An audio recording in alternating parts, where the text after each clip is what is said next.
How was this shit not at?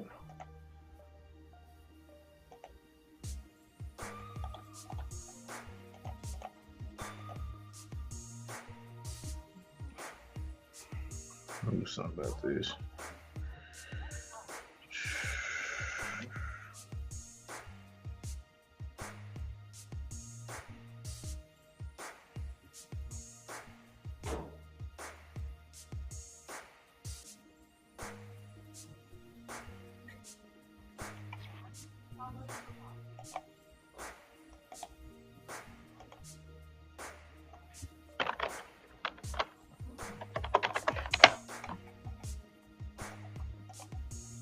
Guess I'll put the thumbnail in afterwards if they keep playing with me.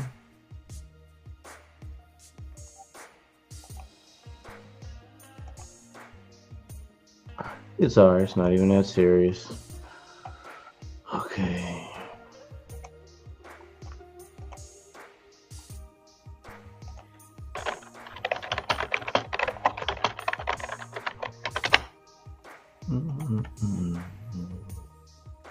Make sure I tag you in it. And got you tagged.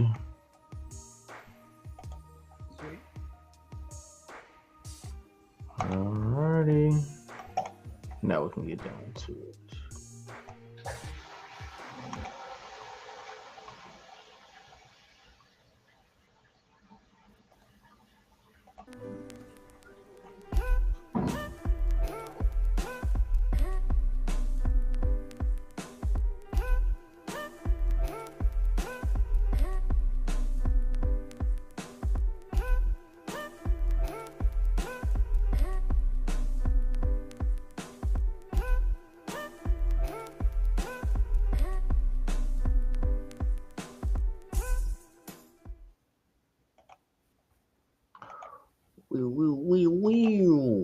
Here we go, here we go, here we go. What's going on, everybody? This is Jay Leno. I'm here with my guy, Jonan Level Fox. What's going on, Brody? Well, yo, what's happening? How's everything? Not much, not much. Pretty good, man. A lot has dropped, man. It's kind of hard trying to figure out where I want to start at. You know what? I think we can start off with the Tales of the TMNT, then we can roll into our comics after that. So, what are your Yeah, thoughts that can so work. far with the Tales of the TMNT? Oh, honestly, it still hasn't impressed me, or it has yet to impress me, or prove me wrong about how I think this show kind of has wasted potential, anyways. Hmm. See, going into this, it's to me, it's better than the movie Mutant Mayhem, Oh but yeah, like I agree. this, this, this doesn't. I mean, pretty much they took characters from the comics like the Mutanimals, but it has its own origin. Like it's not any, yeah, it doesn't adapt from any other storyline. So, Oh yeah, I mean, and to me, that's a little bit of the problem, though. But let me just piggyback off the Mutant Mayhem thing, because funny enough, I was kind of looking at my old review about Mutant Mayhem, and I was like, man, they kind of already set this universe up for like a little bit of failure, because even with like the Shredder thing, because Shredder won't hmm be connected to the Ninja Turtles, it would probably just be another like villain or something. You know, the best part about the Shredder is it's connected to these Master Splinter, at least she or whatever story kind of thing. well, could I mean I think it's still open that they'll use the Shredder connection with the Purple Dragons. Could you? I mean, that could still be a possibility Yeah, because I mean they did just give us Kitsune. that is possible. Like, Would that? but that would be like more of like like organized crime and all that stuff. Which I mean, yeah, that is the Shredder's thing. But I mean, like when I mean like a connection kind of connection with the to all that. Which that's always what I Well, felt like what makes the show stand out compared to like other TMT villains. hmm. But I will. So one thing that I immediately look past with this series is these aren't like in chronological order or any time frame. Like these are it's literally what the title is. These are different tales. So I think each season can get Yeah. really random. It's going to end up getting like random with stories. The sequel is to be said that it's going to include Shredder, and I don't know how they're gonna what Shredder's going to look like and how they're going to include him, but we've got them. No, and we still have is it Cynthia Ultram? We Oh got yeah. you still got I the think she. Ultrium. You Yeah. still got the Ultriums as well. Oh yeah. I'm not gonna lie. I almost forgot about her, but yeah, she was the one that I Hmm. think she got like Stockman killed or something. Maybe. So yeah, I mean there is that, Yeah, yeah, but yeah. I don't know what they're gonna do with that though.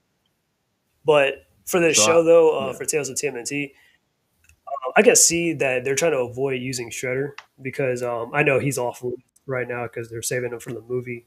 So they're trying to do other Hmm. stuff. So like that's a little bit on a more so level than the Shredder. That's just my though.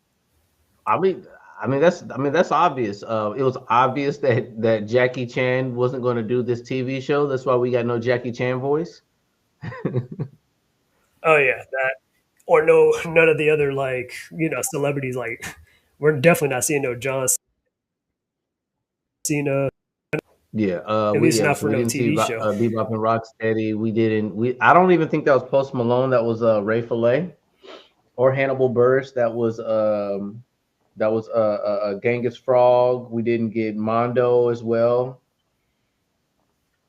Oh yeah, So Mondo was in that. Yeah, so no, I mean I definitely when this show was being created, I was like, I know these celebrities aren't coming back for the show because the same kind of thing happened with Kung Fu Panda and stuff. Because they had the two movies and stuff at first, and then they had a TV show, and like I don't think most of the actors like they had like Lucy Liu, Jackie Chan, Jack Black, and all that in there. So I'm like, yeah, they're not coming back for a TV show unless they had a lot more money. yeah, I got you.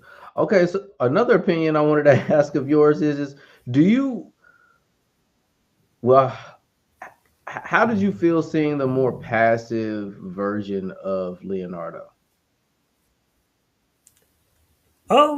Not a huge fan. The other day where I was like, why does Leonardo always get all this disrespect? But Hmm. it's just like because the thing about Leonardo is like Leo's like the older brother and stuff.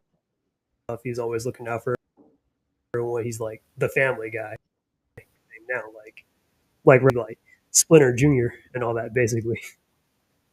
Hmm. Hmm. So it just they don't, and I'm not like really a huge fan when it comes down to that. At least, but I'm not saying Leo don't got his See, insecurities though, because he definitely got that. yeah, so like with the four, especially with the first four episodes, uh, I could seriously see why like they need each other and what's missing apart from me from them like being a whole like unit. I could them isolated. They're just at this point, I guess within their maturity, this seems like they're like a bit of a danger to themselves. But Yeah, I these are guess. I mean, they're fairly new. I never really thought of it like that because I'm not Because if against the idea. like Because I'm not yeah. against the idea of like having.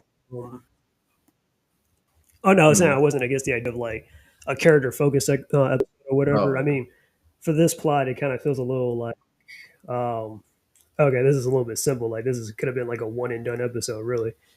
But which kind of got, but yeah, it's not a bad characters types and their like characterization and stuff. Like what makes them unique from each other. So I definitely see it. Like at least the potential there. You know. yeah, I've always enjoyed like with every iteration of different series of the turtles. I've always liked the solo missions.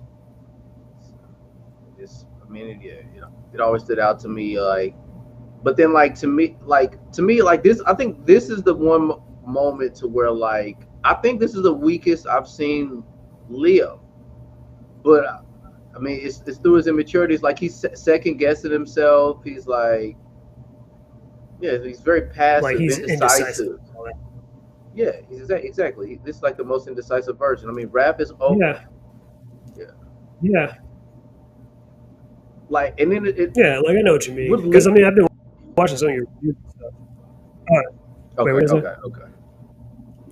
So it's like, but what I will say that this series doesn't necessarily show like more favoritism towards a particular turtle. I feel like in 2003, Leonardo was like written to be everyone's favorite a bit more than some of the other series.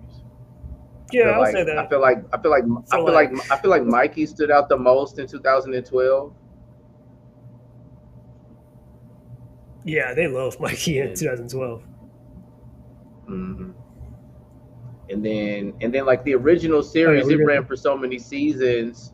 It ran for so many seasons, so like everybody kind of got a bit of a balance in the original series. So.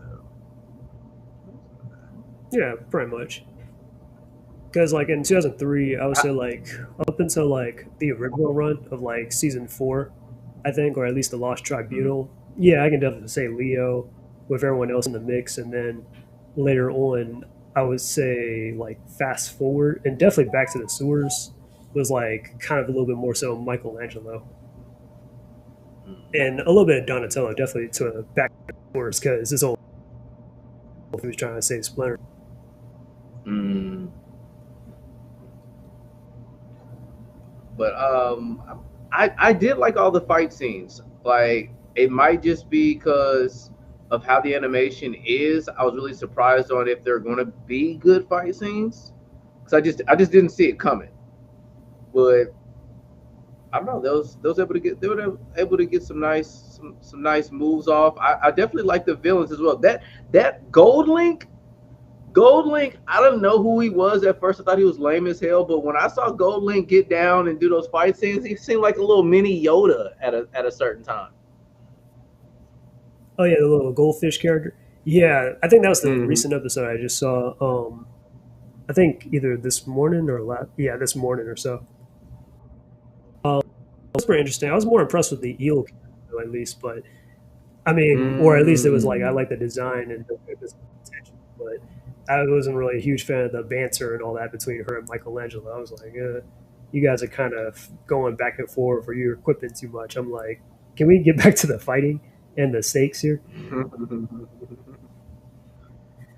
Did you That's how I laugh felt. at the But yeah, did you laugh at when was Genghis Frog funny to you at the in the grocery store? not really. No, there's a lot of jokes in Really? the show Oh that man, that I was wasn't. laughing. Okay. There was a lot of jokes in this show that I just wasn't a huge fan of. I was just like, maybe one joke that was like, all right. I was like, all right, that was a little funny. Like that's exactly how I said. I was like, all right, that was a little funny right there. That one scene. I can't remember what it was, but everything else though, it's like, all right, this joke is going on way too long. It's a little bit more Mm. seriously. I would honestly And want to that's see mostly my major with problem this with. show. Okay, okay. Elaborate. Oh, oh, sorry. I wasn't sure if my thing was in sync or whatever. But anyways, that's kind of like my major problem with this show in general is like it doesn't like take itself too seriously, and that's a little bit with Rise too. Where I mean, yeah, it does take itself a little seriously at certain scenes, but it's like they have a lot of jokes that kind of undercut it in a way, right? Or they're joking at the wrong time. They should be taken seriously. So, like, or even like the story itself, like I'm pretty sure like and I can't get this out of the back of my head because they watered down the ninja aspect about the Ninja Turtles. And it was like, well, they just learned it from like home videos. And I'm like, movies and home That's videos my and stuff. pet And I'm peeve. like, Yeah. from watching home movies or whatever. Exactly. Like, I'm not against it, but for them to be Ninja Turtles and all that stuff, and them fighting gangs and stuff. I'm like, wait, they have to learn from like an actual ninja master to do what they can do, or fight triceratons or whatever. But anyways, but one of the things that made the Mirage comics, like really stand out was that it was so unorthodox, but yet the story kind of made sense as to why why they're Teenage Mutant Ninja Turtles, you know. So that's where I feel I like mean, that's my pet peeve is like that.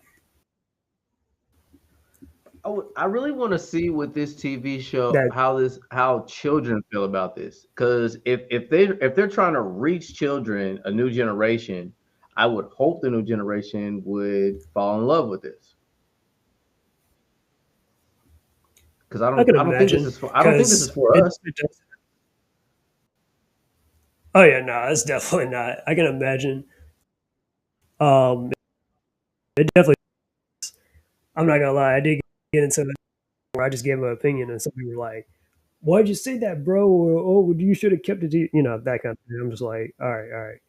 But it's like, Mm, like Teen Titans Go, and mhm. that's actually what I'm going to call my when I make that video. But basically, it's You're like going Teen in and Titans out a Go. lot, Jonah. We grew up with Jonah, your mic's going in and Teen out a lot. Titans pretty much, right? Okay. There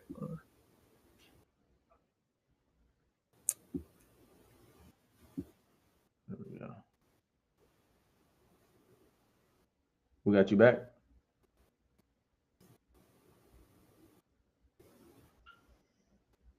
There we go. Hello, hello. Yeah, yeah, I All got right, I'm back. All right. Yeah, something like that happens. I'll probably switch to my phone or whatever. But anyways, um, it's like we grew up with Teen Titans and all that stuff, right?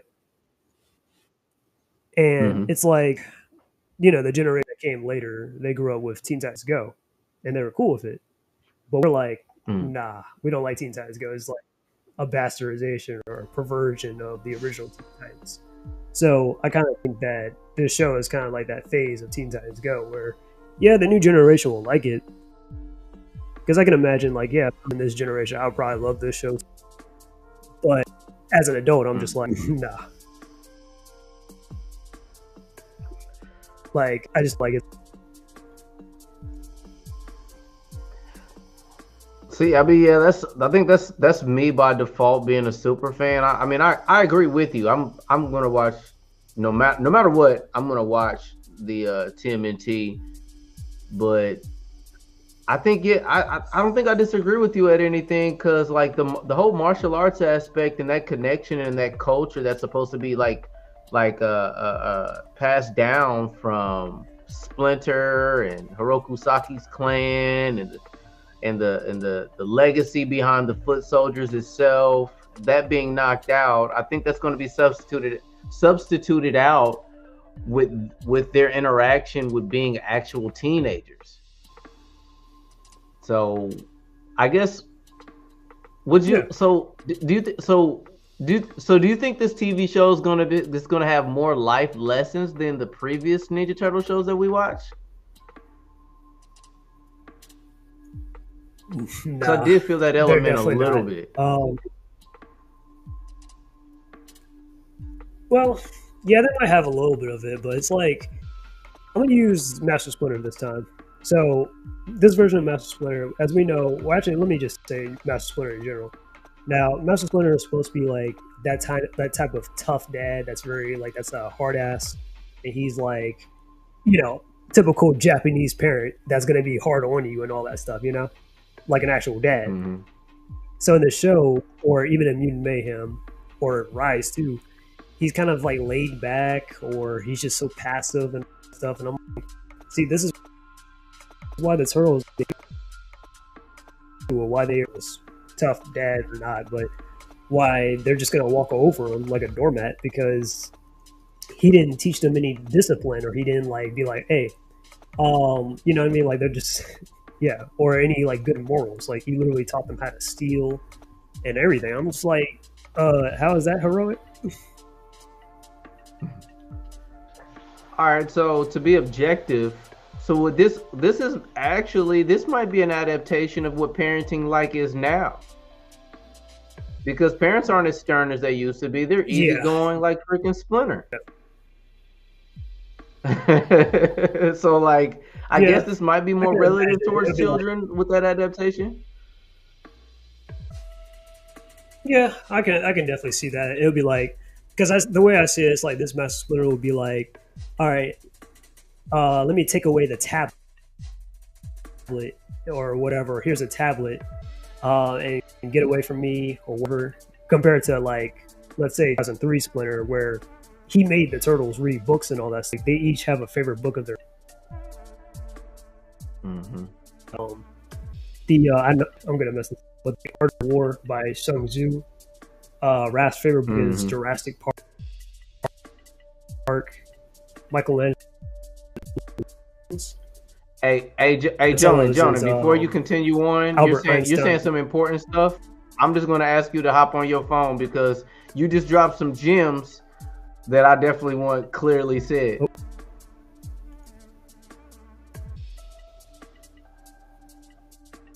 All hang right, on.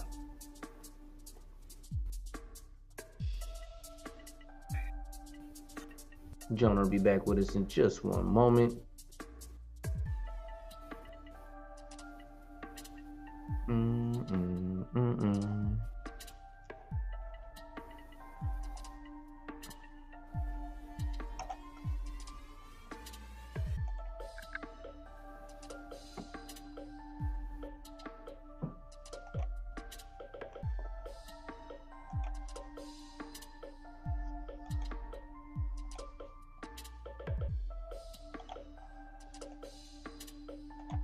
There we go. Waiting for his feed to show up. One momentos.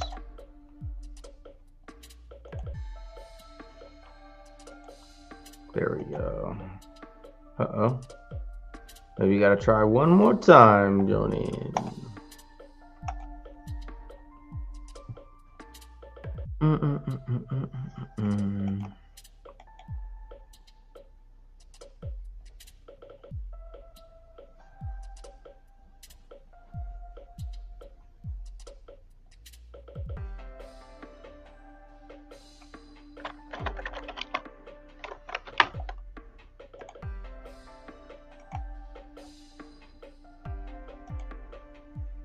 All right, I'm here. Okay, there we go. We got you back. Okay, so All right, perfect. you were at the point of explaining Splinter being disciplined, and you were going into the Turtles' favorite books, and this was in which series? Oh, this is the 2003 series. Okay, yeah. I wanted you to pick up from there. All right, so some of their favorite books, like Leonardo's, is The Art of War by Sun Tzu. I don't know if I'm pronouncing his name right, but Mm-hmm. about how he's a good strategist and all that. Raphael's is Jurassic Park, which Raph, he loves dinosaurs. Uh, Mm-hmm. Donatello, his favorite book is Albert Einstein, The Theory of Relativity. That's his favorite book. And Michelangelo's is The Little Wild Things. So, what I mean? Like all those things, I'm just saying, like, yeah. And I only learned that really from the Wikipedia, though, but still, kind of a little important. So okay, so like maybe so do you okay beyond just the Ninja Turtles? Do you think that this is we're going to get if we're going to get reintroduced to these properties and like they're adapting it to our society? Because I mean, in the same sense, when you think about the boys primarily had made their comic book series based off of 9/11, and whereas now we're getting an adaptation of our politics. The boys are centered off of politics and implementing them to the superhero lore from DC and Marvel. So I guess in the same sense, this is what we're dealing. This is what's going on with the Ninja Turtles. Of like, okay, this is what a Splinter would be like in this generation. This is what maybe these personalities are like. And I don't know. I mean, I guess it is a. I mean, would you call it an over? Okay, beyond our past beliefs, would you call this a miss to the new generation? That's really the question I want to ask. Oh no, he's out of here. Let's see if we can get him back in here. Tip.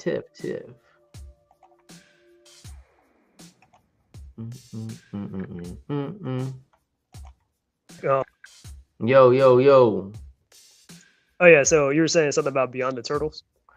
Okay, so I guess did you hear the part where I had mentioned the comparison with the boys?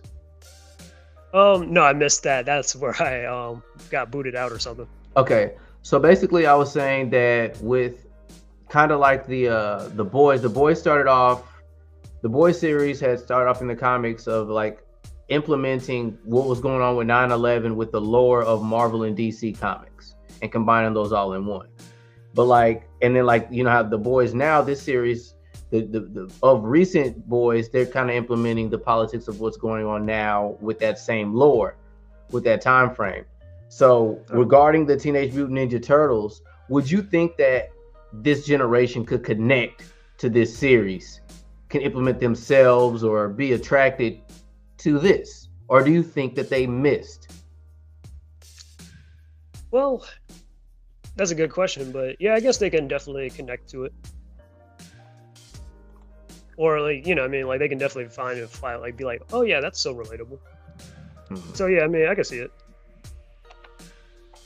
Okay, I got you. I mean, I guess to be continued from here regarding the Tales of the TMNT series. 1 second, I gotta add this in here.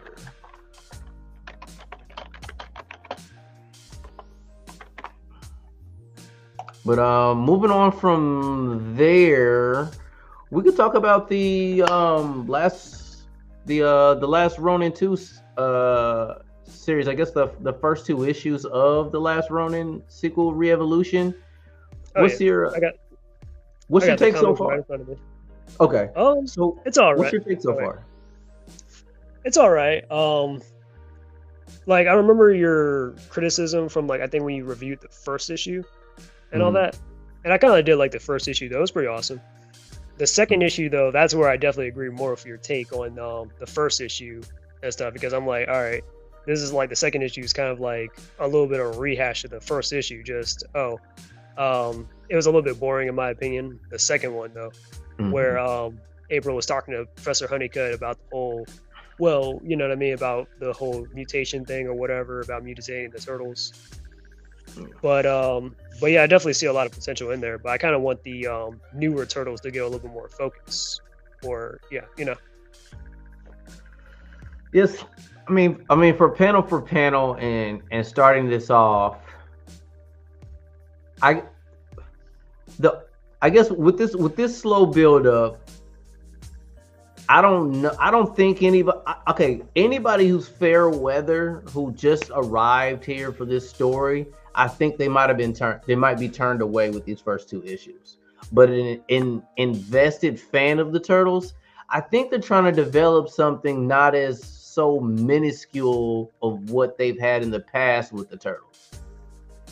Yeah, because this is definitely something completely new, and I actually accept that. I was like, all right, I'm definitely here for it. I was like, all right, because we've seen, and that's one of my problems. Which, I mean, I'm not trying to again complain too much about Tales of TMNT, but it's like series after series, like there's always a new series where they keep going back to the Turtles being 15 and they gotta learn the same lessons over again.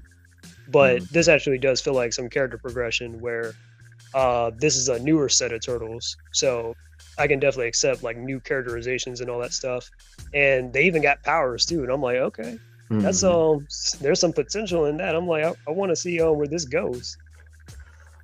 It's to me like it's fascinating, and I'm like glued to each panel and looking in the details and just trying to remember like a lot, because they're giving us a lot of dialogue, but my anticipation is really to just see get the Turtles ready to fight consistently and getting enough of them. But I feel like when this second issue, I feel like I got a little bit of an inspiration of body count, because I saw all these guns and all these bullets like being thrown into that dangerous situation. He got a little bit of that darkness that like wasn't that, I guess it's not as dark because no, I don't think anybody officially has died yet, or maybe it's Yeah, insinuated compared to like yeah, the actual first issue of TMNT and Mirage. yeah. No, I haven't seen anything super dark yet as far as Re-Evolution goes. But like, did you read the previous one? What was it? Lost Years. Yeah, yeah, I did read Lost Years. Yeah, that was that to me was a lot more darker and depressing than any of the Last Ronin stories. I was like, oh man, I'm getting depressed reading this stuff. See me, I was kind of being dragged through Lost Years because the infant stages were annoying, but seeing Michelangelo kind of go on for those lost years, it it okay. So what I got out of that the most from Lost Years was them continuing to develop Michelangelo into a better martial artist and a better Yeah, spirit, a spiritual person. And with right. those genes and that personality, when they throw in these new guys, to me these new mutants are OP over the turtles, like already. Yeah, I would say like they're still kind of learning. Like I was kind of I see it like like Miles Morales, right, with Spider-Man. Um, Mm-hmm. Spider-Man got the basic abilities of he web slings, wall crawls, all that. Miles Morales has all that in spades, including his camouflage and his spider sting and all Mm-hmm. that. And then there's other Spider-Man, like other Spider-Man like versions or whatever that have like an extra ability that Spider-Man doesn't have or Peter Parker doesn't have. So that's how I see it. Because if to pick and shift, like at this very early stage, they've mastered multiple weapons. They've got they have these abilities, and then like these April and Casey are like master martial artists at this time. I mean, Casey's freaking ripped. Oh yeah, Also, although she's attractive as hell too. She's still like feminine and still going on dates, which I was happy about to oh make yeah, sure that they gave us a little bit of eye candy. But oh yeah, like, she is bad. but like starting off underdeveloped as these set of turtles, I feel like they're way more. They seem way more experienced than the original.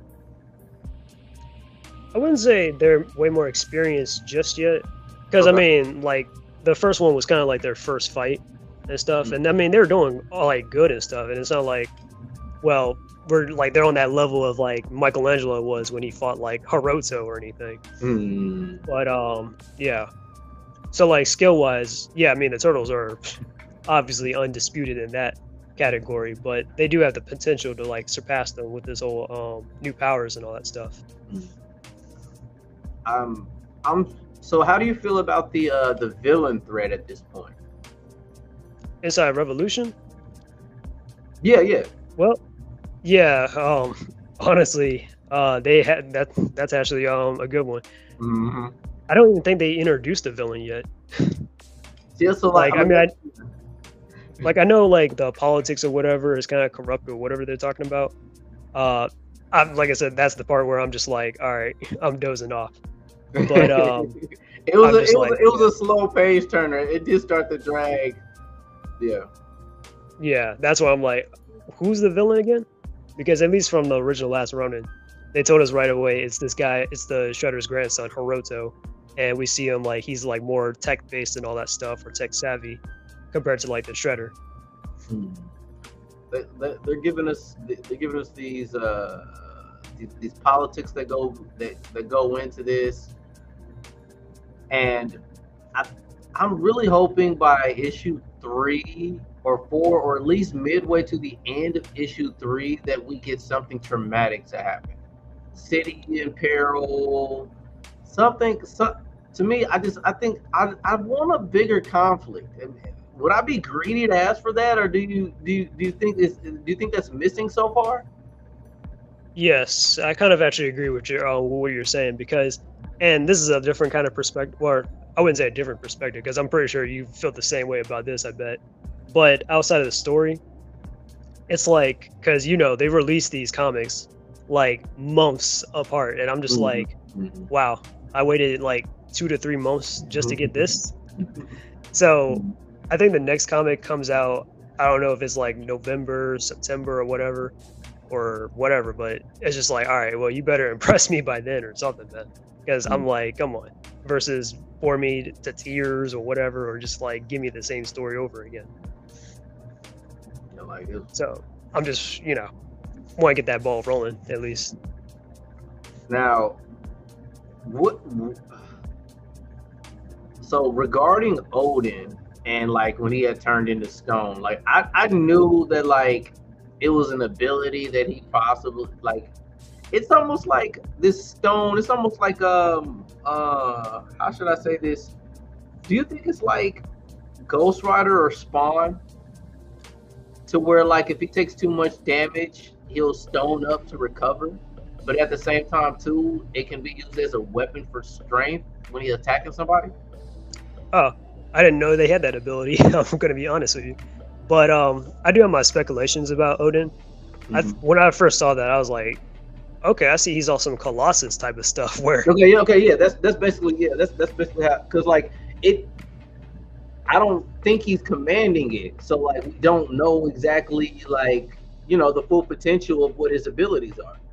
yeah, like that's what I'm saying. Like with their powers and stuff, like they gotta like because they don't know. Well, they know they have powers now, sort of, kind of, but they're like, how do I put this? The first time using it, so they have yet to master it.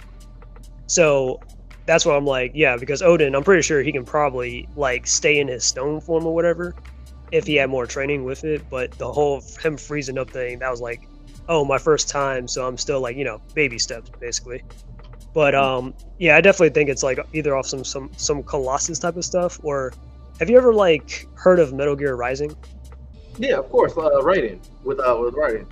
Yeah. I think it's like the final boss, Senator Armstrong, because basically, like his ability was he had like nano machines that like so whenever he takes damage, it's like basically his body hardens whenever he takes some type of trauma. So if he gets hit, his body would just harden up and like protect him like a shell or something, basically. That's why his like skin gets all black or whatever and then goes back to like normal. Because So like did they say he got? Did he get hit with a? Would he get hit with a car or a tank? no, he got hit with a sledgehammer. That's So what it like was. the Okay. face. So okay.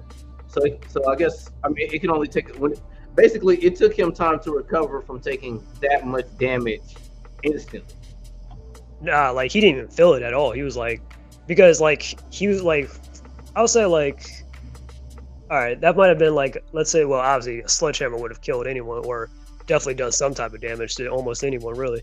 Mhm. But I think like near death type of experience type of thing that it just came in to like protect him like that, like a involuntarily like reflex or something. Okay. So I mean, it sticks out to me. Like he's the tank of the group. Oh yeah. So would you be disappointed if the next couple issues they take their like the slowest time developing each turtle? Um, I don't know. I'll probably have to experience it, but if it's um, like I said, if it's just like they don't really explore it or whatever or go too much into it, I guess yeah, I would probably be a little disappointed. But I gotta see it for myself. I'd be like, all right, you guys are taking too long. You introduce these powers. You know what I mean? Like, yeah. Yeah, I feel like this next my assumption that I'm really begging for is I want to see everything in action, and I still would like to see them like inexperienced with their powers and just seeing things spark up, and Oh yeah. then they need a threat. I think they need a. I think that I definitely. I'm just gonna go back again and reiterate that they're gonna need a bigger threat. Oh, that's what I wanted to ask you.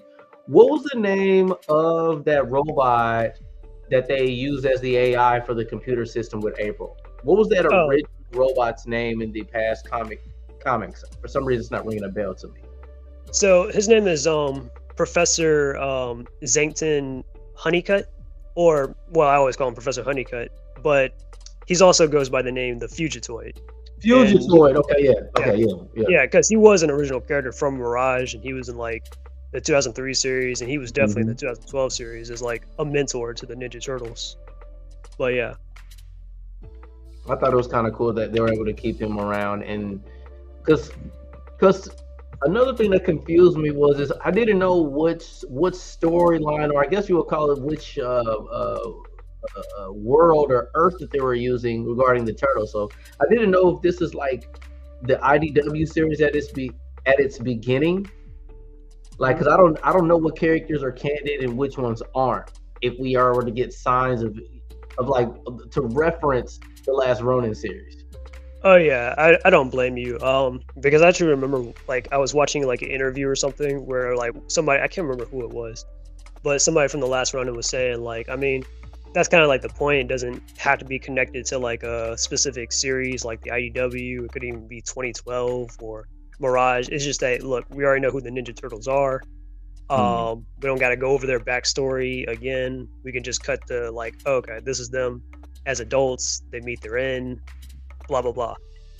But yeah, this isn't the Mirage universe or anything. This is his own separate universe because I learned that when I think I was reading the second comic, or no, the first. Yeah, the first comic of Re-Evolution where they changed some things like Shredder's dad in this version is Oroku Nagi, but in the original Mirage comics, Oroku Nagi was Shredder's brother or his older brother. So yeah, that's like that Hamasayoshi killed that Shredder wanted revenge on and all that. So yeah. So they definitely changed some stuff around or tweaked it a little bit for Mirage. Okay. You've got so another question I got for you. Do you have a favorite turtle yet? For Re-Evolution, not in particular, no. Maybe Odin or probably Yi, which those are the ones that got their new powers and all that stuff. So there is that too.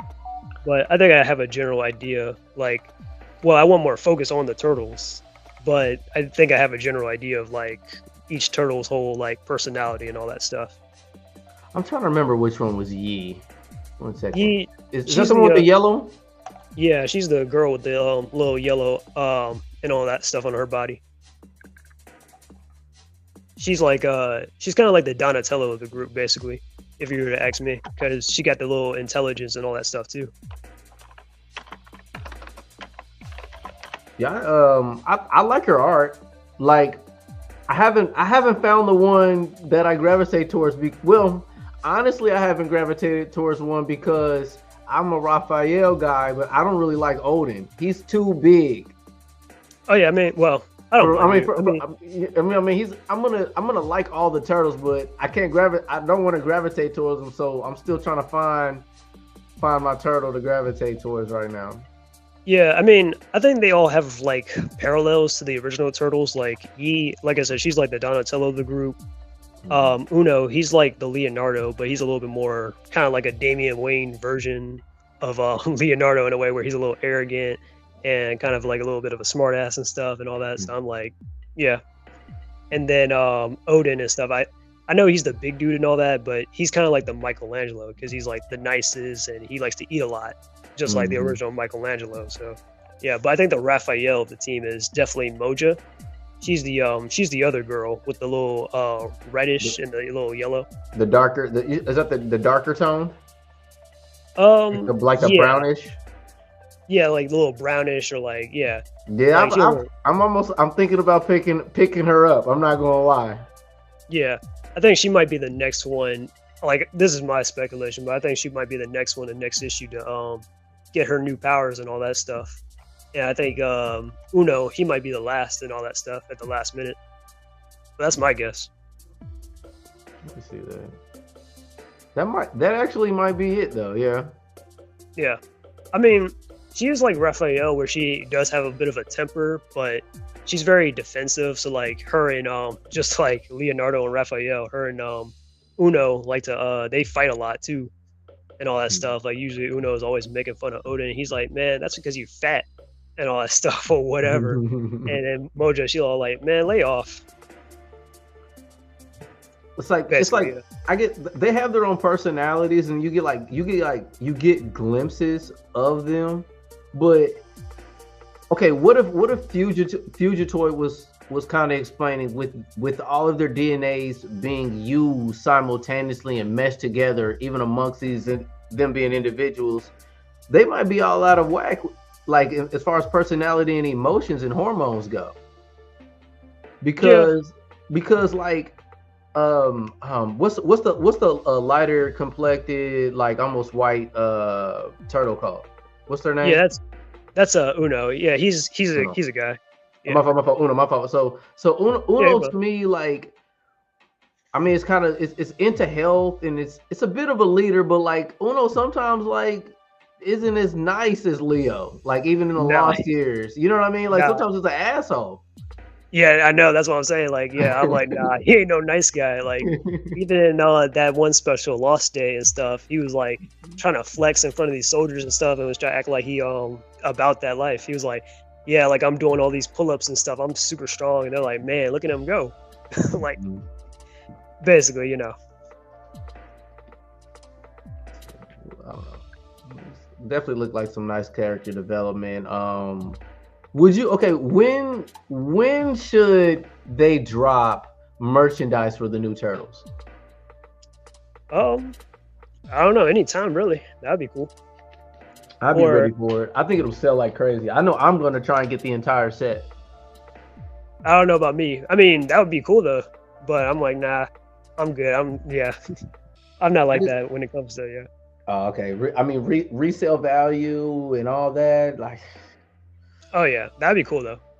Or I mean, I wouldn't complain if somebody got it for me. I'd be like, oh, you got- NECA, of course. I don't know if another brand. I couldn't see the other, like, what is that? It might be Hasbro that's been, because Playmates is gone now. So I forgot. I don't know who grabs the Mutant Mayhem. What company does Mutant Mayhem right now?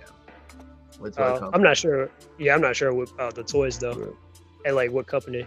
But I would think it would probably be NECA that would do that. But okay, closing on our segment for the last Ronin. Matter of fact, any requests or speculations you got for the third issue of Last Ronin Re-Evolution 2?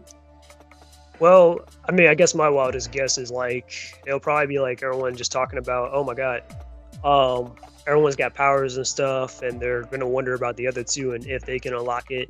And just like the other two, I'm pretty sure they're gonna like somebody like, and I'm saying it's probably gonna be Moja Mm. because like you said about Uno, he's gonna have to go through a lot of character development. So that's what I'm thinking. They're gonna introduce him to be the last one to get powers, or he might be jealous, but Moja, I think, will be the next person to gain powers and all that stuff by the end of the story. And not Una, Yi and Odin will probably have to like practice or train more because I think Odin in the second issue he had a lot more control over his powers and all that stuff when he was fighting those guys. Mm-hmm. But yeah, but story wise, yeah, I mean it's a little kind of boring in some parts, but I definitely do love the art and like the action in there. So Mm-hmm. yeah, that's pretty cool. I mean, Yeah, they're, because I'm they're looking at one definitely panel. outgunned. They're definitely outmanned, outgunned, and then with the what's the and then with the technology that's available, it might not be as easy of a fight. They're doing a lot of running. They're really containing and protecting people rather than trying to take down I don't think they're powerful enough to take down an organization yet. Yeah, nah, they're not ready for that because this is kind of like their, the little starting blocks. So Mm-hmm. yeah, that's what I'm saying. Like they need like some kind of enemy or something. I think they might have had somebody they said in the second issue or whatever, like some kind of organized crime thing or whatever. But maybe it's probably a more character-driven story than a story-driven kind of thing. Mm-hmm. Would you think they will gain an ally in the next couple of issues, or do you think that they could be too OP for an ally yet? They might have some allies. Like I think I remember. Yeah, I think they had this Japanese cop or something that was with I guess I meant to say my fault. A mutated ally. oh yeah, nah, I don't think that's gonna happen. Mm-hmm. Okay. All right. Yeah, because they haven't really like gone too much about like mutation though in this version. Either cyborg, actually, in the Lost Years, they did have like some other creatures or whatever, with some kind of unexplained origin. Some of them probably could have been aliens. Some of them probably mutants or whatever. But nah, they don't really go too much about mutants inside Last Ronin. Just the ninja stuff, cyborgs, or just organized crime. Mm-hmm. Okay. Okay. All right. We're gonna leave that segment on Last Run 2 Revolution. The next topic I want to run to you with is the first issue of, I guess you would call it IDW's issue 1. Like, how would you title this new series? Well, honestly, I don't even got a title. I Yeah. just usually I'll probably say the year of the release, so 2024. But yeah, but it's nice you brought it up because I got all 3 comics in front of me. Last Ronin, Evolution 1 and 2, and I got the first issue. Oh, nice. Oh yeah, you already you somebody got this first issue that dropped. Okay, yeah. Yeah, let me show you right quick. There you go. See what cover you got. Cause I got the R1 cover of this first issue. Oops.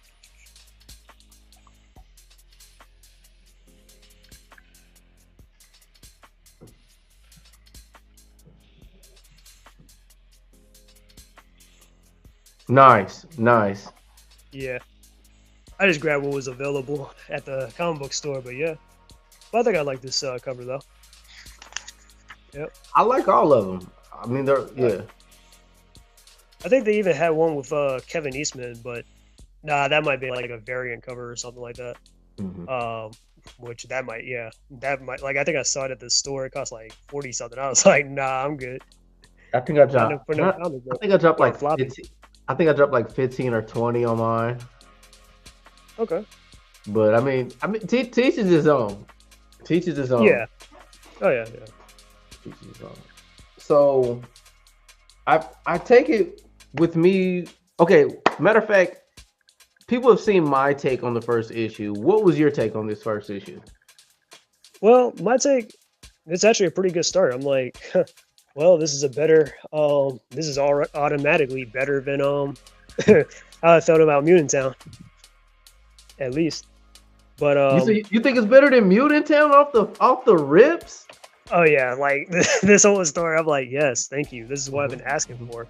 Like a complete either one-off or just a story where there's a decent amount of action and some good characterization. I definitely felt that here. I was happy to see my guy Raph in his element, starting it off. So I had no complaints.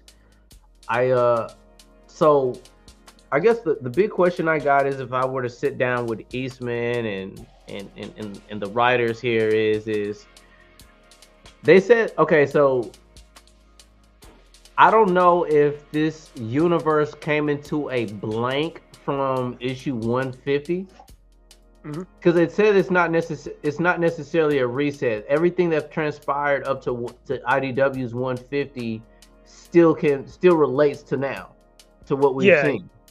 Yeah, it's canon too. Like it is a part of the IDW universe, but excuse me.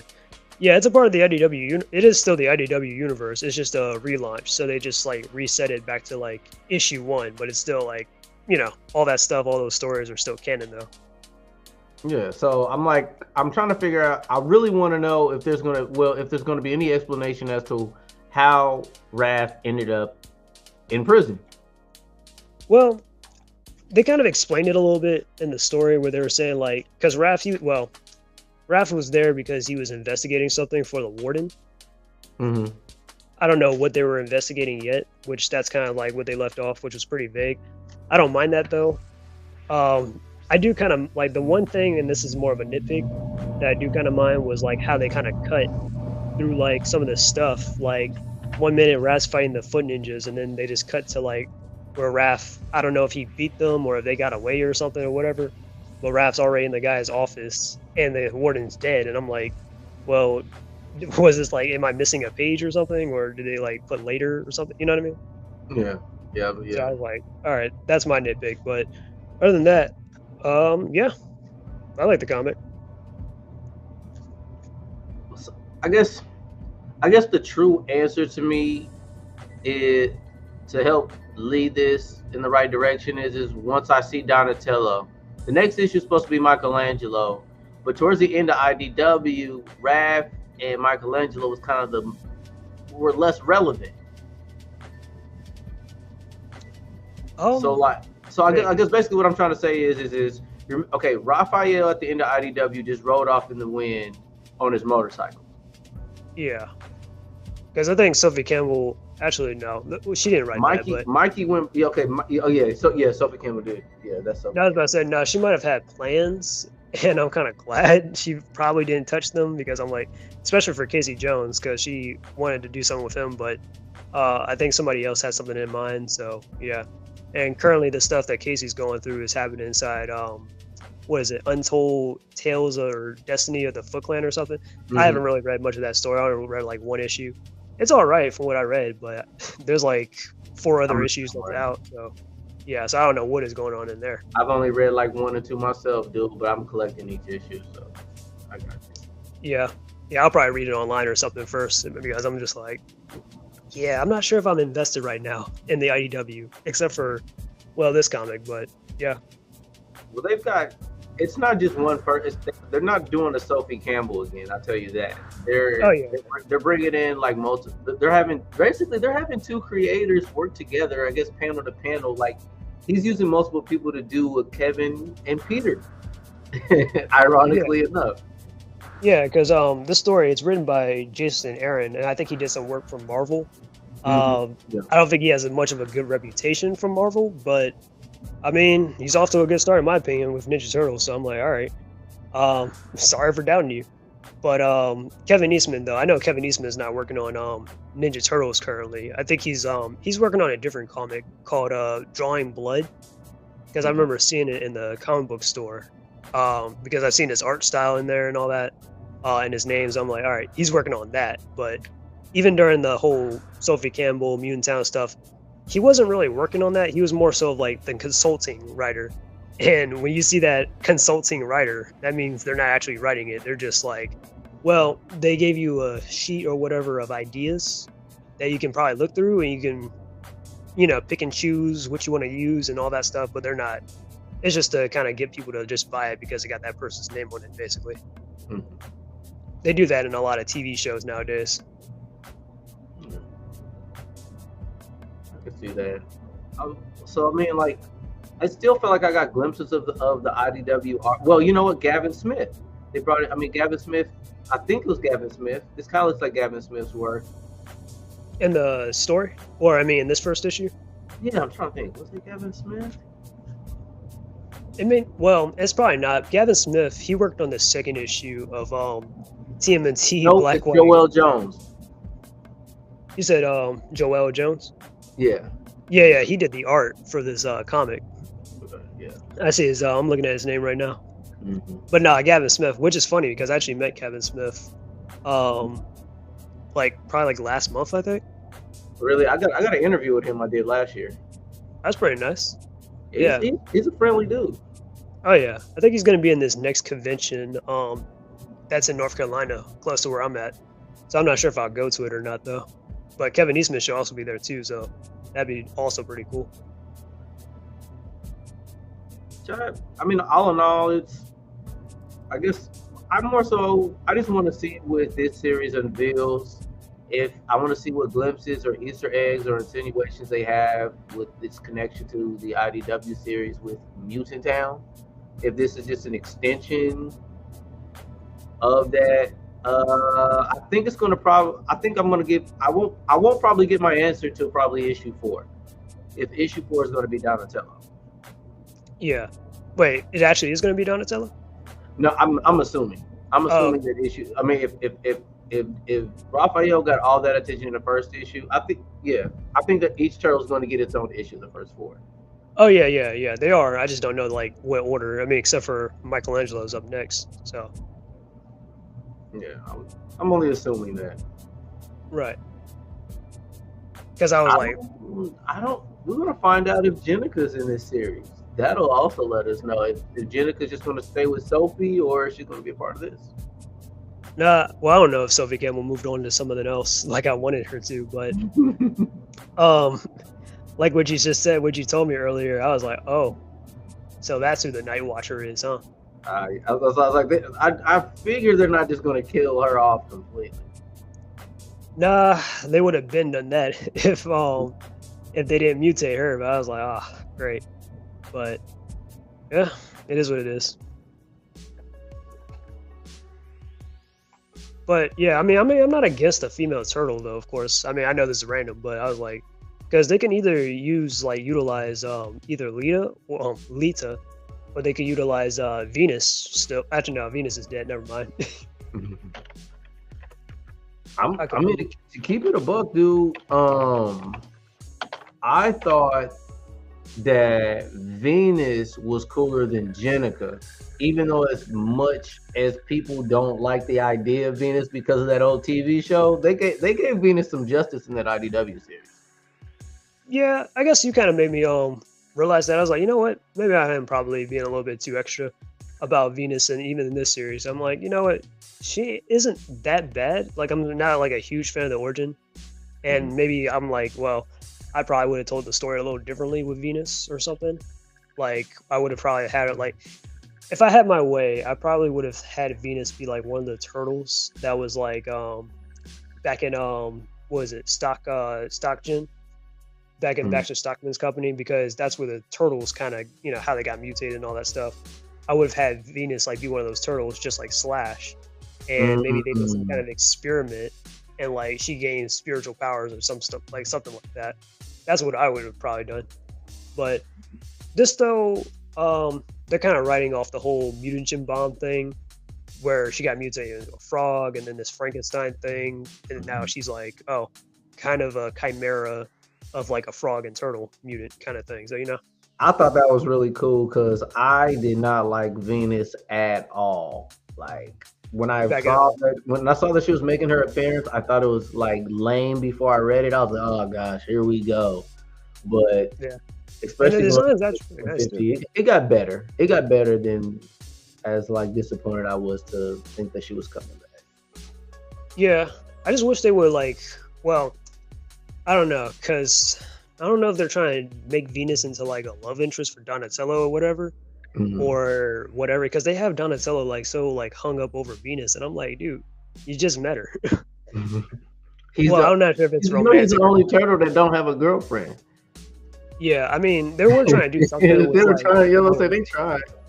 Yeah, they were trying something with Mona Lisa, but Sophie Campbell completely dropped that idea. She was like, well, I just imagine if I was in Mona Lisa's position, then and I'm like, okay, but you're all mutants and stuff though, because basically Donatello told Mona Lisa his story, and she was like, oh, well, that's weird, and then just like, oh, after that, nothing. I was like, that's a waste of time. And then another thing I wanted to include was was her name Lita, the albino turtle with the red slashes around her eyes that ended up being the what's the little future Lita, or she was a little time trace like Renette. Time trace. Yeah, exactly. I know what you mean. Yeah, when I first saw that character, I was like, you know what? That's actually one of the ideas I actually like from Sophie Campbell, because I definitely see a lot of potential in it. Because I'm like, you know what? Because I had an idea even before that where I was thinking, what if, because, you know, I'm like, oh, well, fan fiction and all that. I'm like, what if you had Venus as like the adopted daughter, or like a younger sister to like the Turtles or something like that? And I was thinking, you know what? This could be an interesting idea. Like, what if you made like Leonardo's adopted daughter or something, and Leonardo can be like a teenage dad and all that stuff, you know? I think that would be a pretty cool art. Through that's one of the characters' development that I didn't want to see come to an end. And that was probably one of my disappointments. I thought they dropped the ball with like the last battle scene for 150, but I guess that was there's still an opportunity. Maybe we'll see her again. That's why I brought it up. Yeah, I mean, most likely. I mean, what's kind of weird to me though, what they introduced in the kind of around the I'm finale gonna let was you that, at least see a picture of Lita. yeah, like what's weird to me was that they made Lita not only the adopted daughter of Leonardo, but also, excuse me, Donatello. And I'm like, wait, what? I'm like, okay. I'm trying I to was see like, this. are we not going to be consistent or what's going on here? You're. I didn't. Yeah, So yeah, that was just completely weird to me. I got some But yeah, I fan. mean, but she definitely has potential though. I'm just like, I just don't like the whole when future leader shows up and she's like spoiling stuff or whatever, and it's like mostly like weird future ideas. I'm just like, nah, I can't get down with that. I was so hot they did my boy Raphael so dirty because he did so much time traveling. Like his brain, he was pretty much brain dead. I was Yeah, like, yeah, y'all gonna have my boy go out like that at the end, and it's like, I'm like, this is getting epic. I'm one of the few people that was all in excited for the Road to 150. God, that's what I was saying. Like, I was like, man, y'all. I'm like, you got, and that's also why I made that thing about Raphael getting disrespected so much because I'm like, man, first or now you give him some kind of weird time travel with schizophrenia, and Mm. then you had him like, okay, you're trying to build up this like where you're trying to like build up this hype with Ninjara, because you saw my other video with Ninjara and all that and Raphael. Mm-hmm. So like his old girlfriend from the Archie comics, but they're like gonna become a couple or something, or it's implied in the IDW comics after Alopex, and you automatically like just broke them up in dialogue. It was like, well, we haven't seen Raphael ever since him and Yumiko broke up. I'm like, but you haven't. Okay, okay. Yeah, I definitely felt like my boy Raph kind of got jaded in the IDW series. Oh yeah, and what's even worse in that same panel, like Leonardo, I mean, was also like, yeah, and we also haven't seen Jenica either since her and Sheena had ran away together and got married. And I was like, good God, do you guys hate, like, do you like to cuck Raphael in favor of Jenica or something, or like, come on, man, this ain't gonna make me like her any better. Elements are like really close to each other, and they're not going to have her freaking butt heads with Leonardo because they pissed off enough people. Nah, I mean, to be honest with you, Jenica hasn't had much interaction with anyone apart from really Raphael. I don't think she's had much interaction with Donatello, Leonardo, or Michelangelo unless she's like, get it together. She'll just say some random pep talk or whatever. Well, just with like in that same manner or something. I'm like, girl. Yeah, that's a tough one. Like, I have so much respect for IDW because, I mean, towards the end of 150, just simply because of Donatello getting the buff and introducing the magic. Yeah. I thought I didn't see that coming. Well, I mean, of course, like, I guess, like, before those two issues before leading to the Road to 150 issues, but like starting that series off, I just didn't. They took it as far as beyond what I could imagine it to be. Yeah, like they were trying to like do what they can after the whole Armageddon games and all that stuff, where they kind of sort of got powers, but I guess Donatello was kind of exploiting his a little bit more. That was like time related or something, and all that. I got you. All right, we went through that issue 1. Let's see here. What's your take on the Black, White, and Green series? It's actually not bad. That's also where I was kind of a little confused. I was like, does this take place in like the IDW universe or nah? But it's just a random collection of like just versions of the Turtles doing miscellaneous things. So I'm like, okay, this is a little interesting, I guess. But after issue 2, and let me tell you a little story about me in issue 2. So I read issue 1, of course, and I heard issue 2 was out. So I was like, okay, go to my comic book store. I think it's already sold out. I'm like, okay. So, where I kept coming back, and I was like, did issue 2 come out yet? And they're like, Yeah, but we can just order a new one. They ordered a new one. I got it. I read it, and I was like, all right, this ain't so bad. And actually, that's who I talked to Gavin Smith about because I got him to autograph my first issue of Black, White, and Green. Yeah, he didn't work on the first issue. He worked on the second Flex, one. Yeah, flex. yeah, yeah. I got his autograph and stuff. Even though it's funny because issue 2 didn't come out yet, and he was like, "Yeah, it comes out next week." And I was like, "Well, since you're here and I have this, I'm like, well, I know you didn't work on it, but you might as well like you signed issue 1." He was like, "Yeah, sure." So he signed it. So I was like, "All right, cool." He did though, so But he definitely did anyways, work on the second one though. That first one with that Casey Jones story was Gavin Smith there. yeah. That's what he was telling me too at the con. He was like, because I Mhm. was like, "Yeah, I heard like Casey, you're doing the story with Casey and all that." I didn't know all that snake stuff was gonna pop up though. But I Mhm. was definitely glad that he was doing something with Casey and Michelangelo because I'm like, yeah, Casey and Michelangelo, they never like I've always been thinking about this, but they don't really have much interactions with each other like that, Mhm. Not at or all. much like you know what I mean. That's I I mean mean, that's a Casey fact. with everyone else though, definitely, but not with Michelangelo. Even though Mhm. we know they're cool, but yeah, I agree. I agree. Let's try to get some color. But I was gonna say, to me, I feel like it helps calm the brain down for Black, White, and Green. It's just like reading a newspaper to an extent. Like these short little stories, you don't have to take them verbatim or yeah. oh yeah, definitely. Yeah, I remember like they used to have like Spider-Man and Garfield back in the old newspapers and stuff, and I love reading those comics. And then I guess I mean it pays. I mean, in a sense, it pays homage to the previous artists.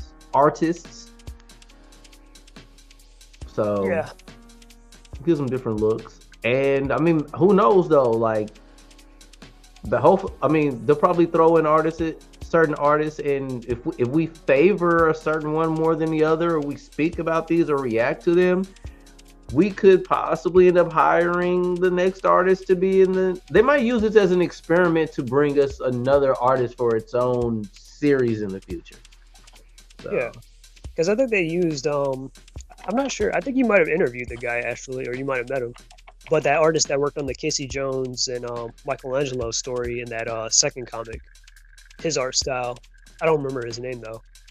But yeah. I'm trying to think. I think I only did one artist. As far as comic book, I've only met Gavin Smith, and I did somebody who did a cover. This is Asian lady. That was Oh, when I was never back. mind. Yeah, I haven't done that one. Nah, because I'm thinking it's like a guy or something, and he like, because I'm not a huge fan of his art style. I'm not gonna lie, but he did like some stuff inside the IDW during the whole Mutant stuff or whatever, and I was like, yeah, some of these designs aren't exactly that appealing, if you ask me. Well, not it's not like the worst, but because I mean there was some pretty terrible art style in there where I'm like, man, turtles look like Martians now at this point. Mm-hmm. No, But no arguments or qualms there on that one. Um, I'm trying to think which one. trying to think which one did I dislike. Maybe it was the third story. But you know what? I don't know. I was just page turning. What did you like that horror element of that last story? of issue 3, Issue 2. I haven't read issue 3 yet of Black, White, and Green. okay, because I'm about to say I didn't read issue 3 either. No, Um, the third I story saw is it in issue store. 2 Yeah, I saw it with in the pizza stores, but I was monster. like, hmm, wait, what kind of monster? I think it was like a pizza monster. Oh yeah, that's right. Yeah, that was a little weird. I'm not gonna lie. It was. I felt like Um, it was like a Halloween special or something. yeah, I mean, the Turtles, I think they did have like something like Pizza Face or whatever, even in the 2012 series, which I think that Pizza Face episode was probably the worst episode, in my opinion, from the Mm. 2012 series. But in that episode, like, Pizza Face, like, was a mutant that, like, was a pizza, and it was like Starro, so it got on people's faces and all that stuff and, like, brainwashed them. Even Master Splinter, so Michelangelo, he had to, like, figure out a way to save everybody, which was kind of cool, but Yeah, but I mean, it's a fun little story though. So yeah, like this one at least. I say it had its moments. I didn't complain much about it. Let's see here. Oh yeah. So I know you haven't read it yet. See, I'm trying to think would I be spoiling this for everybody if I mention this, but you know what? I'll just say this. With about three, maybe about like three series starting up, I I was trying to figure out who would be the Night Watcher. Mhm. And once the Night Watcher finally took their helmets off, it made sense to me. I was slightly disappointed because the Night Watcher's always been Raphael. Yeah, But I mean, I guess there's got to be some kind of way to pay homage to a character that they've developed. I guess that's just to make Sophie Campbell feel better. yeah. I'm not gonna. I'm not. I'm gonna try not to spoil it. I think I might have said it earlier at the start of this video, but I'm Yeah. gonna keep that to myself now. But It's all good because I mean, so, there might be some people that's not even going to get this far. This is at this point I feel like we're an hour and 20 minutes in. This is like banner. oh yeah, yeah. But I mean, like definitely when they watch the restream or whatever. But Mhm. anyways, yeah. When you asked me that on like Discord, I think what was it yesterday? Mhm. I didn't go back to the message or whatever because I was like doing other stuff and I was like, oh man. But when you like ask me, do you know who the new Night Watcher is or whatever, or like something like that, and I'm Yeah. like, all right, it's most likely probably not Raphael, but you know who was probably like at least in my top. I don't have a list, but I was like at least top three as to like, all right, if they're gonna subvert my expectations, it's gonna be you know who in that case. So I was like, all right, yeah, and it was, and I was like, okay, okay, that wasn't much of a mystery after all. I thought that was the end of her. I thought the whole idea, like I really thought I was not going to see. I forgot about Jenica. To, for Jenica fans out there, like I don't hate Jenica though, but like I just didn't think I was going to get it, and you know, dang it, I Oh just yeah, gave it up. All right, oh yeah, but there it is. yeah, but Jenica to me, I'm like, you already know Jenica is like the worst character for me though. I'm like, nah, the worst TMNT character. But that aside, what was I gonna say? Yeah, I wouldn't say I saw the last of Jenica because I'm like, nah, they gotta do something. Like, I know they're gonna do something. I didn't expect that, but I was like, oh, they're gonna do something with her. And honestly, I think the best way to utilize Jenica will be to honestly, like, in my opinion, kind of separate her from the Ninja Turtles and have her do something else. Like maybe she could probably like, I don't know, have her own kind of adventures or something like that. I guess I don't know. But I think Jenica would have been better if she wasn't a mutant and she like, because yeah, I told you about her old design where she had the little red hood and all that stuff and the little claws and talons or whatever. Hmm. So I'm like, yeah, they can probably go back to that. But I mean, I yeah, wouldn't mind her in the Untold Destiny. Joining right. Karai. Oh wait, she was in there. No, I'm saying no. I'm saying I wouldn't mind if she made an appearance and had like an actual like a bigger role in that story. Oh yeah, yeah, probably. Because they are using they're not using the turtles. They're using like mostly side characters, like Natsu and stuff, and Casey's in there too. I don't know why Casey's helping them out because I mean I know they got a little bit of an alliance thing going, but I mean but I do love Casey in that comic. I'm not gonna lie because I'm like yeah that's what Casey sound like because Natsu talking down to Casey and Casey like nah I would knock you out girl don't play with me like yeah so I'm like yeah that's my boy. But yeah, but I mean, but I wouldn't be surprised if Jenica was in there either. But I'm like joining up with Karai though. Nah, Jenica hates Karai. I got you. Okay, one thing that I've noticed that's been kind of in common with all of these series, including the TV show. How do you feel about these humans being able to stand toe to toe with the turtles in these fights? Oh, yeah, I think I remember that from your last review. Well, not your last review, or yeah, you said something about that. With the purple dragons and all that stuff. Yeah. Um, it's not far fetched because I mean, well, yeah, the turtles they're mutants and all that stuff and enhanced, but we're talking like the Tales of TMNT turtles. I mean, within every iteration of like every like all these series that I've put in that I've dropped in here, like this, I don't, I mean, unless like, I should say this, certain human being, I think the turtles should be more superior as martial artists against some of these foes and villains they went up against in almost all of Oh these yeah, comics. oh yeah, definitely. They definitely well, obviously they're way above average and stuff, doing the things that they can do.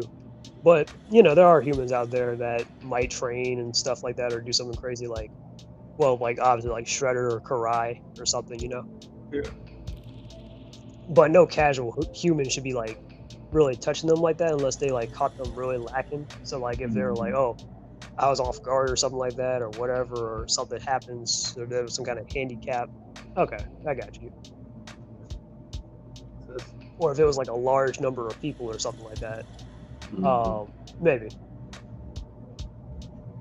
Yeah, so that's probably one of my peeves out of that. I'm just like, you know what, I you know, I want to see more mutants. I know you're not crazy about it, but I do. I just want more Oh, mutants. yeah, about my community tab thing. I'm gonna explain. I would definitely explain that in the video a little bit more. But but as far as the mutants go, I mean, there is one mutant I definitely want to see, but I'm like, man, they just keep underutilizing this guy, or not even underutilizing him. They're like, man, looking over every other character, but this one character that can work in this specific situation. Are you savoring the moment to say it for something else, or are you ready to say that now? Oh no, I'm about to say it right now. Okay, okay, okay. Oh no, you're good, you're good. But nah, so a lot of people talk about like diversity, and I know you know I don't really like the whole Black April O'Neil thing or whatever, but there is an original black character that they have in Ninja Turtles that is a mutant. He's black, and he's a classic character, and that is Carter Dawson. You From ever heard of yeah, from that last season of the cartoon show. exactly? They, I love I like his mutant design and everything, and I'm like, He's got a you new. guys have Hold on, I'm trying to remember. Wasn't I'm trying to remember Carter's mutant design. it was like he was like really big, like probably at least 7 feet tall or something. Yellow skin, had like a mohawk or whatever in his mutant form. Like you at least remember his base form where he had the dreads and all that stuff and the yellow shirt and the jacket, right? Yeah, yeah. I'm looking at it right now. Yeah, So yeah, okay, yeah, yeah, hold on. He looked like a dang. He changed races when he yeah, mutated. Like he's not even like okay. yeah. Hold Like on. his skin is like yellow, like Simpsons kind of color, and he's got Yeah. like yeah, like some kind of red outline or something. Yeah, you know. All right. So I have a take for you on why you probably don't see Carter because that's I. This is my opinion. That is Peter Layard's baby. Damn it. You Of hear what I'm course. saying? Because you got to Yeah. understand, like Oh no, I that. get it. Yeah, There's like that last there's season probably was why some things got so freaky, and they wanted to evolve him into like. That's why that was because Peter Laird was ready to give kids a very dark Ninja Turtles. oh yeah, because I know he was definitely leaning on that idea about definitely making the turtles his mutation or something get out of control, and they use that plot line a little bit inside Red Sky. Hmm. So yeah, there is that. So that explains it though. So I'm like, yeah, because I know there are certain characters from the 2003 series that I'm like, well, why didn't you just bring this character over inside IDW or something, or revamp their story or something if you needed this specific character, you know? Yeah, yo, I'm not gonna lie. That just answered a question I had from earlier in the stream. Just because you brought Carter up, and it just had my brain going. The new set of turtles, they're gonna have a second mutation. Or they're gonna have a moment of that. I almost guarantee. I don't know when it's gonna happen, but it's gonna get out of control and weird just like this, just to pay homage to Peter Laird. Yeah, that's a possibility. I can see it. Yeah, Never really thought about it though, but yeah, that could happen. And not to mention, they actually had Carter. He was in the 2012 show, but he had a cameo. Like You know how like in the 2012 series, how they like were watching like TV or whatever, and Mm-hmm. like there was always like a parody of some kind of anime or cartoon or whatever. Yeah, yeah, it's like a superhero parody. Yeah. Yeah, so they had like a Chuck Norris kind of parody. Well, you already know Chris Bradford; he was like the Chuck Norris version or whatever of the 2012 Mm-hmm. series. But he had a cartoon in the show, um, like Chuck Norris's Commandos or whatever that show was, and there was a character on there who had like a mutation or something or transformed into Carter's form or whatever, and he was black too. So I'm like, man, why didn't you guys just put Carter in the show? Man, push for freaking Carter. Yeah, and yeah, yeah. But speaking about diversity, and this isn't a disrespect or anything, but I think you might have missed something from that Purple Dragons episode, actually, from the episode 3 about some certain Purple Dragon members, and that was Uh, Go ahead. yeah, I was gonna say like those are there were two characters in there, even though they look completely different. There is Hun and Angel. That didn't even click to me. You said Hunt and Angel, Oh yeah, you remember them from the 2003 series? bruh. No, it's not ringing a bell to me right now. I feel embarrassed, but I'm about to look it up. Oh no, you're good, man. So Hun, I'm pretty sure you'll get this one, but Hun was like the big bulky dude that was always with the shredder, and he had the blonde hair and the ponytail. Oh, Han, Yeah, with the Hun. box, yeah, with the shave, yeah, yes, Yeah, Han, yeah, yeah, yeah. yeah, with the And then tattoos on his IDW, arms, yeah. exactly, which is weird because it's funny. I'm not sure if you know this, but in the IDW, Hun is also Casey's dad in that version. Han is. Oh, you know what? Did you tell me that in the stream before, or did No, I think someone I might else? have told you something else, or maybe it might have been someone else. Because no, I never told you That's that. the in the IDW. That's the same drunk. That's the drunk dad that was abusive too, as well, right? Yeah. Yep. Yeah, he dyed his hair blonde though later, but and like and he like was he mutated himself a little bit to get a little bit more like bigger, like he was a steroids or something. Yeah, I'm But yeah, looking at that's the how. picture right now. Yeah. Yeah, that's Casey's dad in that universe in IDW. All right. So you said so. Which one of the purple dragons on the tails was Han's kid or Han's descendant? So in IDW, Casey is Hun's son in that version. Okay. Yeah. I thought you said in tails. Like I missed something in Oh, tails. oh, Okay. and Tails. Yeah, yeah, yeah. He's in there too, but he's actually the little. I'm pretty sure you would know this one. He's that Hispanic kid with the little facial hair, and that was talking about the chickens. Was he the big guy or the one that liked the chickens a lot? Yeah, that was the one who was talking to the Raph. Mm-hmm. Yeah, yeah, Yeah, yeah, yeah. that's Hun. Yeah, that That's was Hun. crazy. That's And crazy. then yeah, it's starting to click. Yeah, they're like yeah. Now I feel like an idiot. I'm like, damn. Oh no, you're good. I mean, he didn't look nothing like Hun, No, I so wish I included that in my video. That's what I'm mad about. I'm like, damn. now you're good. And then the other chick that was like the gang leader or whatever with the purple hair, Mm-hmm. which that's weird too, but that's Angel. And Angel is like and that's She also had who I purple. keep saying. I'm like, Yeah, she had purple hair as well. yeah, Did she and make she's any in appearances into that many comics? No, she. no, she's in the IDW comics. Okay. She's I'm so looking at her in the now. IDW, Yeah. yeah, in the IDW comics, she's that version of Nobody and stuff. Mhm. But yeah, but she also used to be a little in the Purple Dragons as well before, like in the start. But then she became a superhero named Nobody or whatever, and teams up with Raph's girlfriend Alapex. Okay. Okay. Yeah, Staying their player.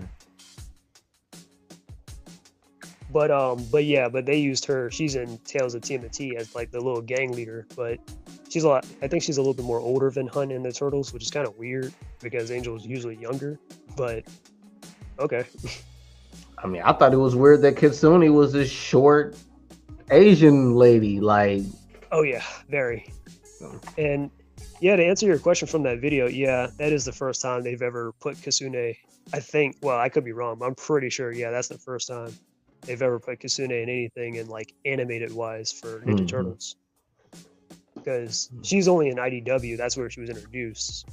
But it kind of changed her story here in Tales of TMNT, where, well, obviously she's not like a god or anything like that. She's more so like, well, a street level gangster, basically.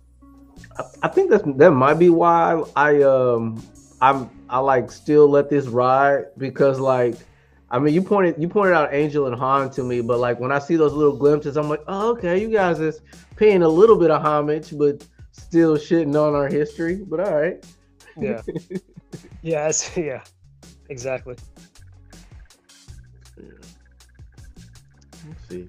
See, okay, I kept this up because, bro, even as a kid, I Yeah, was so pissed, disturbed. I bet. so pissed when Peter Laird this movement that he was dying for. I was so mad. Oh yeah.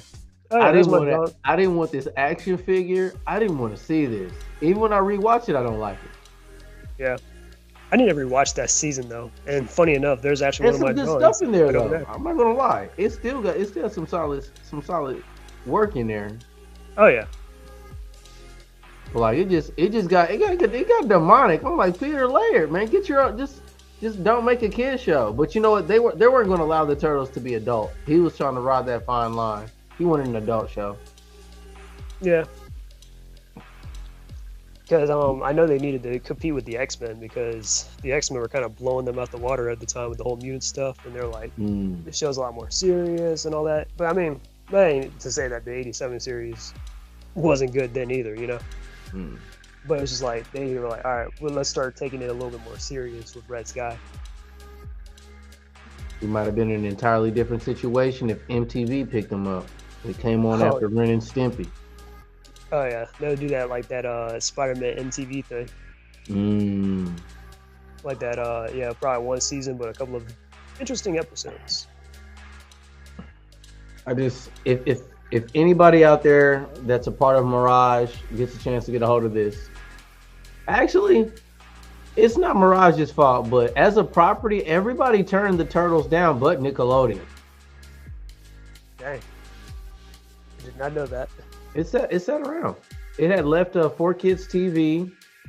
It Yeah. just sat. Now I remember. I remember you were saying it wasn't on Cartoon Network, but nah. It like a lot of the like 4Kids and Kids WV shows, they definitely did end up on like Cartoon Network and stuff, and for a little bit though, you know. Turtles had a moment. I think the Turtles. It was like late at. It was late, like right before Adult Swim. You could run into some TMNT. Yeah, it might have been. I could like I don't remember like the It specific wasn't a time. long run though. I'll at least tell you that.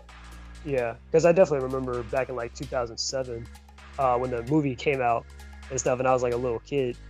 I definitely remember there was like a marathon of like the 2003 series and stuff that was being played on Cartoon Network. Yeah, I agree. But I mean, to see that to see that adult iteration, like, yeah, done without any restrictions, no governor on it.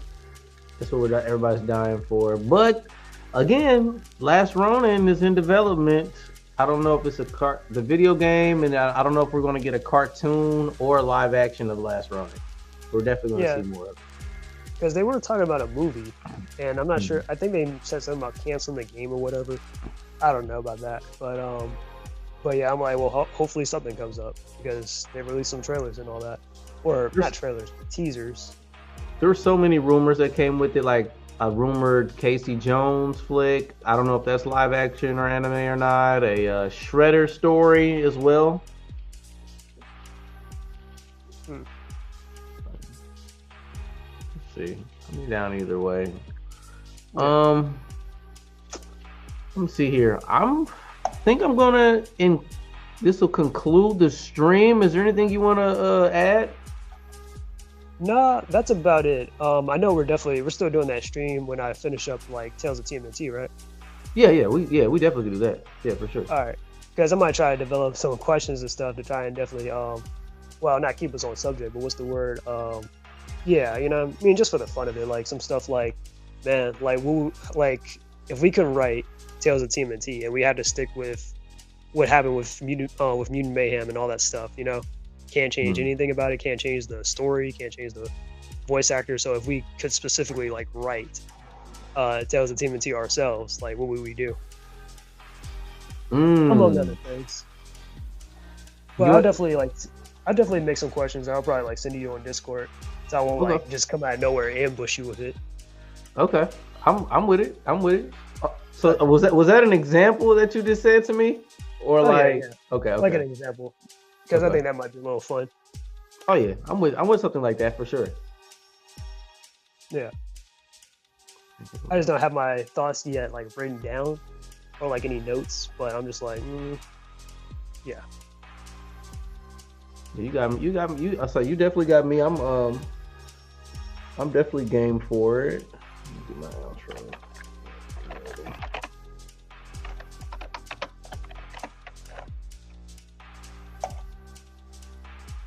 Cause see, I really wanted you. I mean, it's not like you have that many issues to finish out anyway.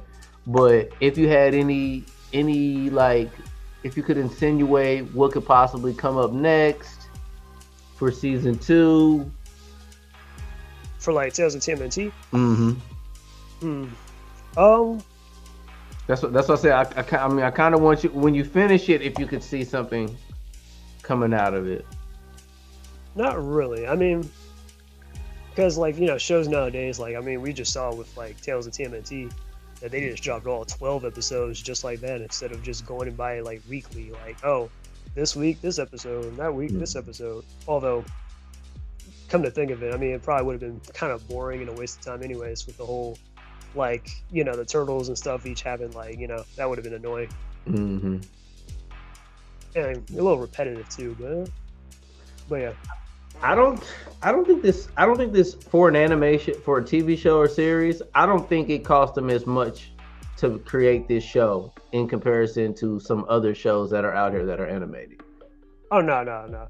Because like you know anything, well, I'm not trying to blitz you or anything, but you know anything about like animation and stuff? I mean, not too much. But right. Okay, I would say this. Before you get into that, I do know that they played it safe with their budget with Mutant Mayhem, and I would imagine that they played it safe with this TV show too. So it's going to be hard for them to take an L. But go ahead. All right.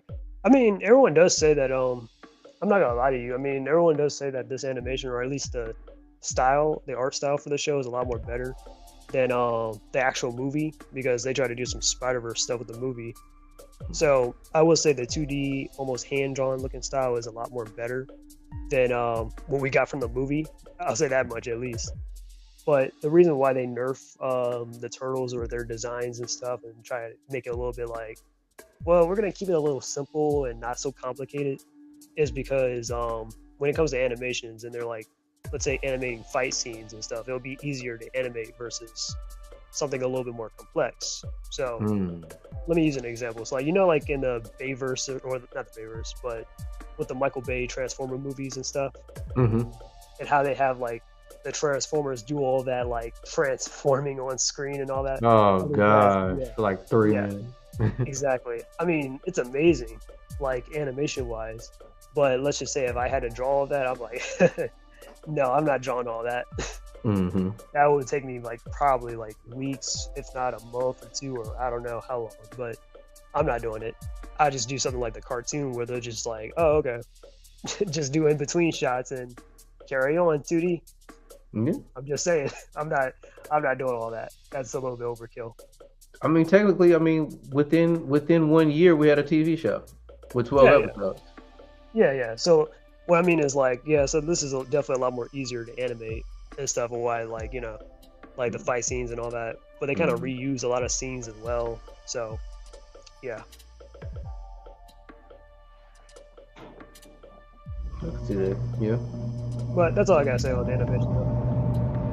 All right, I'm with it. To me, I just don't want to. I don't want to see my product die. So Oh yeah, yeah. Nah. Like I mean, I know I have my problems with Tales of TMNT, and I definitely got my problems with well, a little bit with the comics. But I mean, nah. But outside of that, I mean, yeah, there are definitely some good stuff. Like, man, I love the Saturday morning cartoon, and I mean, it's still succeeding and stuff. This relaunch looks promising. We still got the Last Ronin stuff. Definitely that's carrying, really. And then the video games, those are pretty good, except for like, merchandise is yeah. selling. I Oh mean, yeah, yeah. there's so many Ninja Turtle figurines.